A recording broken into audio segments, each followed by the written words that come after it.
Aton pasalamatan ng Ginoo nga naghatag talento sa amoni nga paagi mabatian man sang mga tawo. Aton gakabatyagan ng mabugnaw subong nga tiyempo, espesyal nga adlaw naman sang aton Ginoo. May araw wala ka mandirat sang gasto, nagayuhom gihapon bisan nano kapigado. Pangamuyon na lang nga madula ang pandemya, kag mabalik sang normal lang nga muni nga plastada. Wala man sang hamon ang aton nga mga lamisa, basta buo lang kag masadya ang mga pamilya. Regalo na para sa aton nga sabag utang at tinion, may ara na sang inubalon nga swerte ta sa pagpadayon. Dag okay na ang ginabaton nga makabawi sa okasyon, pang oras nga di limitasyon dugang sa paningon aton. Kag pagpalangga mo sa tag sa tropa kag sa pamilya, sa hindi mo man kilala kag sa mga nakontra, kag sa imo nga nobya labi saga kamusta. Para sa kon espesyal na ang amoni nga grasya. Aton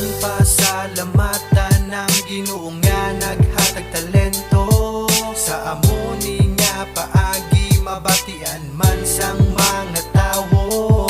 Nga ang Christmas para sa aton sa diyahon biskan magkainano. Gani ikaw man kag ako magpasalamat sa Ginoo.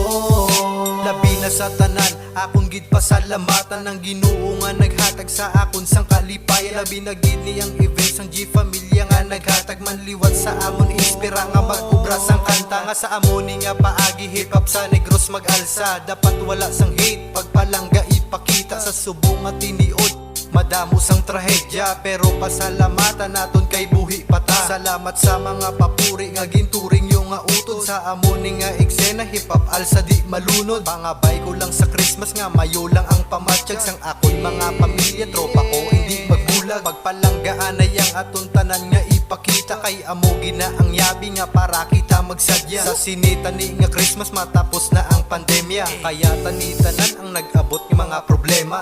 Aton pasalamatan ng Ginoo nga naghatag talento sa amoni nga paagi mabatian man sang mga tawo. Nga ang Christmas para sa aton sa diyahon biskan magkainano. Gani ikaw man kag ako magpasalamat sa Ginoo. Pinakasadya kong matuman aton ginapangabay, dula problema kung mag-okay na sa pag-inupdan ay selebrasyon na sang kalipay. Kung sino man ang sabayo kung magtaway tipon ay tagay man bisan lang gamay. Kag kung matabo na ni sa aton madamo nga salamat sa mapinalanggaon aton nga amay sa langit nga nagapabalon sang kusog kalipay sa aton nga panglakaton. Salamat sa mga grasya nga sa amon nagaabot, mga lipay ta subong hugot sa liog mahalo. Makapakadaw sang nahong nata sa aton nga upod, pangamuyo lang biskan kinanglanon pa magluhod. Wala gid sing imposible ang aton ginaayo, gakabati ang San Dios ang mga gapakanubo. Espesyal para sa ako ng amoni nga pa Christmas. Salamat kay Robit kag sa alko na nga pa Pasko. Aton pasalamatan ng Ginoo nga naghatag talento sa amoni nga paagi mabatian man sang mga tawo. Nga ang Christmas para sa aton sa diyahon biskan magkainano. Gani ikaw man kag ako magpasalamat sa Ginoo. Aton pasalamatan ng Ginoo nga naghatag talento sa amoni nga paagi mabatian man sang mga tawo. Nga ang Christmas para sa aton sa diyahon biskan magkainano. Gani ikaw man kag ako magpasalamat sa Ginoo.